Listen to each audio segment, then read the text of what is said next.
కొన్ని చెట్లు శివునికి ఎంతో ప్రీతిపాత్రమైనవి. శ్రావణ మాసంలో ఈ చెట్లను నాటడం వల్ల భగవంతుని నుండి ప్రత్యేకమైన అనుగ్రహం లభిస్తుంది. ఈ చెట్లను చాలా ప్రయోజనకరంగా భావిస్తారు. శ్రావణ మాసంలో ఏ చెట్లను నాటడం శుభప్రదంగా భావిస్తారో ఇప్పుడు తెలుసుకుందాము. ఒకటి షమీ చెట్టు. షమీ మొక్క శివునికి చాలా ప్రీతికరమైనది. మతపరమైన వేడుకలలో కూడా ఇది చాలా ప్రత్యేకమైనదిగా భావిస్తారు. ఇది ఆరోగ్యానికి చాలా ప్రయోజనకరంగా ఉంటుంది. షమీ ఆకులు యాంటీ మైక్రోబయల్ లక్షణాలను కలిగి ఉంటాయి.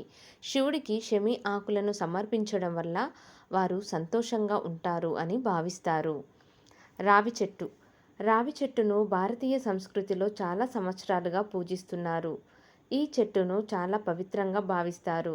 రావి చెట్టును ఆక్సిజన్కు ఉత్తమ వనరుగా భావిస్తారు. రావి ఆకులను కూడా ఆయుర్వేదంలో చాలా ప్రయోజనకరంగా ఉపయోగిస్తారు.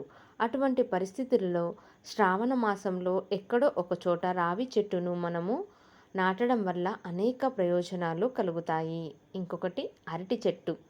శ్రావణ మాసంలో అరటి చెట్టును నాటాలి. ఎందుకంటే శంకరుడు సంతోషిస్తాడు. అరటి చెట్టును విష్ణువుకు కూడా ఎంతో ప్రీతి పాత్రంగా భావిస్తారు. అటువంటి పరిస్థితుల్లో విష్ణువు అనుగ్రహం శివునితో లభిస్తుంది. శ్రీ మహావిష్ణువు అరటి మూలంలో నివసిస్తారని చెబుతారు. వెలగ చెట్టు. శివునికి వెలగ ఆకులంటే చాలా ఇష్టం. మహాదేవుని పూజించే ఏ పూజలో అయినా వెలగ ఆకులు ఉంటాయి. శ్రావణ మాసంలో వెలగ చెట్లను నాటడం వల్ల రెట్టింపు ప్రయోజనం ఉంటుంది. ఈ మొక్క ఆకులు, పండ్లు ఔషధ గుణాలతో నిండి ఉంటాయని పురాణాల్లో కూడా వివరించారు.